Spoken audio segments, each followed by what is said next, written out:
Imagine se eu dissesse para você que, gostando ou não do meu conteúdo, você é obrigado a concordar com tudo aquilo que eu digo e é obrigado a seguir fielmente tudo aquilo que eu determino. Mas não é apenas isso. Você ainda é obrigado a ajudar a pagar todas as despesas que existem para que o meu trabalho seja feito, inclusive aquelas que eu mesmo determinei que devem fazer parte do orçamento, mesmo que você, que é quem paga a conta, jamais tenha acesso a isso alguma vez na vida. Me permita dar aqui alguns exemplos. Muitas vezes, quando eu chego aqui para trabalhar, eu estou um pouco cansado, então é importante que eu tenha um servidor à disposição para puxar a minha cadeira para que eu me sente. Da mesma forma, é importante ter alguém para me trazer água ou um cafezinho sempre que eu peça, para que eu não precise me levantar e buscar. Agora, ainda tem algo mais importante.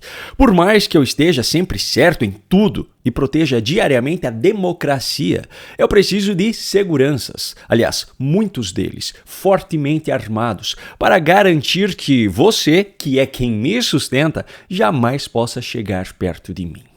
Inacreditável, não é mesmo? Pois é, só que essa é a realidade do Supremo Tribunal Federal brasileiro. Além das incontáveis decisões absurdas já abordadas ao longo do tempo nos vídeos aqui do canal, agora os ministros aprovaram um aumento no seu próprio orçamento para o ano de 2026. Por unanimidade, foi aprovada ontem, quinta-feira, a proposta orçamentária do próprio STF no valor de 1,047 bilhão de reais. A proposta foi apresentada pelo presidente da Corte, ministro Luiz Roberto Barroso, que argumentou que o aumento de gastos é inevitável, porque o risco à segurança dos ministros criou a necessidade de se investir ainda mais em infraestrutura, tecnologia e equipamentos e também aumentar o número de servidores. Por mais que os ministros sejam incontestáveis defensores da democracia e protetores da Constituição Federal, ironicamente, eles não podem sair às ruas aqui no Brasil. Mas não por culpa deles ou de suas decisões. O problema é que, como disse a ministra Carmen Lúcia recentemente, esse país é habitado por pequenos tiranos. Em um país onde a fome é a realidade constante e os preços dos alimentos estão cada vez mais altos, um orçamento como esse do STF seria suficiente para comprar quase 9 milhões de cestas básicas, considerando um valor unitário de R$120. Mas a segurança dos 11 ministros precisa ser priorizada. Afinal, são eles que garantem a democracia nesse país, mesmo que seja a deles e não a nossa. E também, cá entre nós, a fome agora não é mais um problema, não é mesmo? A FAO, que coincidentemente é dirigida por um amigo de Lula, afirma que o Brasil saiu novamente do mapa da fome da organização. Agora, graças ao governo, aquele cidadão que antes ia dormir com o estômago vazio, continuará com o estômago vazio, mas dormirá com a consciência tranquila, porque os dados da FAO apontam que Lula cumpriu a missão da sua vida. Aliás, por falar em Lula, o presidente fez uma brincadeira nessa semana, dizendo que o seu salário de R$46 mil não é muito não. Seguindo essa lógica, o salário dos ministros do STF, que por sinal é o teto do funcionalismo público, está longe de ser o suficiente para garantir a segurança individual dos próprios magistrados. O cidadão que ganha um salário mínimo e mora em um bairro perigoso não precisa de segurança. Afinal, ele não carrega o fardo de ser um protetor da democracia. Diante disso, mesmo que o seu salário seja insuficiente até mesmo para colocar comida na sua mesa, os seus impostos precisam ser pagos da mesma forma, porque alguém precisa sustentar a segurança indispensável dos ministros do Supremo Tribunal Federal. E por falar no STF, a essa altura do campeonato você já deve estar sabendo que o presidente do Senado, Davi Alcolumbre, afirmou ontem que nem com 81 assinaturas em favor do impeachment de Alexandre de Moraes, ele não pautará o processo contra o ministro. A ignorância do senador é tanta que, ao formular essa frase, a assinatura dele próprio seria necessária para chegar a esse número. Afinal, mesmo sendo presidente, ele é um dos 81 senadores que compõem a casa.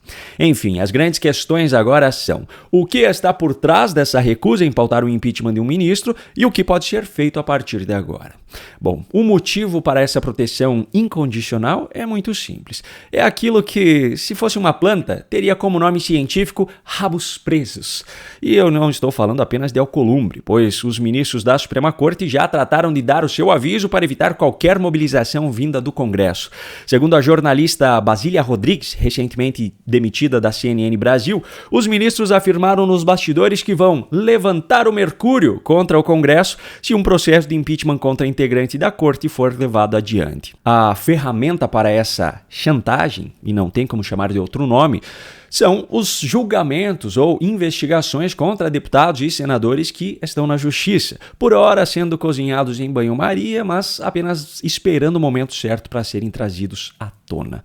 Esse tipo de ameaça não é inédito e é mais uma comprovação de que os ministros da Suprema Corte não fazem questão nenhuma de esconder que não julgam com base na lei, mas de acordo com interesses políticos.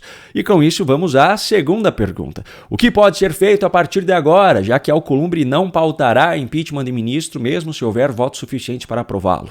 Bom, Alcolumbre é mais um presidente de uma das casas do Congresso que faz um uso completamente distorcido das suas atribuições para exercer controle total sobre aquilo que passa ou não passa pelo Legislativo. Depois da grande repercussão da frase dele de ontem, hoje ele falou com o pessoal da Globo e tentou adotar um tom mais ameno, mas não menos absurdo e mentiroso. Segundo Alcolumbre, abro aspas, não estamos diante de uma questão meramente numérica, mas de uma avaliação jurídico-política que envolve justa causa, prova, adequação legal e viabilidade. A decisão cabe ao presidente do Senado, no exercício de suas prerrogativas constitucionais. Em respeito ao diálogo democrático e atenção à oposição, reafirmo que qualquer pedido será analisado com seriedade e responsabilidade. Duas mentiras em uma frase só. A primeira é ao dizer que os pedidos serão analisados com seriedade e responsabilidade. Isso é conversa para boi dormir. E a segunda ao dizer que cabe ao presidente do Senado essa análise jurídico-política. O verdadeiro papel da presidência do Senado é fazer uma análise inicial administrativa do pedido.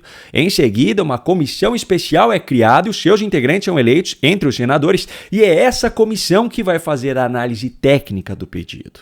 Essa distorção mentirosa que Alcolumbre está fazendo é exatamente a mesma que Rodrigo Pacheco fazia enquanto presidente do Senado, sempre que confrontado por não dar andamento a esses pedidos. Para que essa barreira não existisse, seria necessário que os senadores, em sua maioria, tivessem escolhido para a presidência da casa nomes que não façam parte desse time da velha política suja. Só que não foi isso que aconteceu na última eleição. No cenário atual, até seria possível tirar Alcolumbre do cargo, mas mesmo que em seu lugar estivesse alguém que permitisse que esse processo fosse levado adiante, o problema ainda estaria longe de ser resolvido.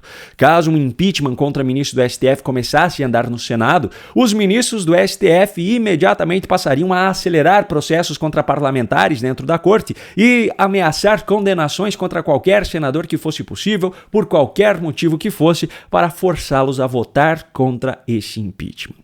Mesmo que isso não impedisse que o impeachment de um ministro, como de Alexandre de Moraes, por exemplo, fosse aprovado, a saída dele representaria apenas uma parte dentro de um enorme processo de solução dos problemas. Na verdade, mesmo que os 11 ministros da Suprema Corte fossem substituídos, os velhos problemas continuariam, porque novos nomes seriam indicados pelo presidente da República com intenções políticas e a legislação continua sem freios suficientes, considerando a realidade brasileira, para impedir que o STF acabe na prática, controlando o que acontece nesse país. Já fiz um vídeo recentemente falando detalhadamente sobre cada uma dessas medidas, mas eu vou repeti-las aqui de forma resumida. O Brasil precisa urgentemente de 5 alterações estruturais na Suprema Corte. Número 1, estabelecimento de mandatos fixos para os ministros com duração de 4 anos, 5 anos ou até mesmo 8 anos, que seja. O importante é acabar com essa possibilidade de que alguém permaneça por 40 anos em um cargo que tem, na prática, mais poder que o presidente da República. Número 2, mudança na forma de indicação para o cargo. Em vez de indicação do presidente da República, o que claramente levará a uma atuação política dentro da corte, seria necessário adotar um sistema como o de concurso público para o preenchimento de novas vagas.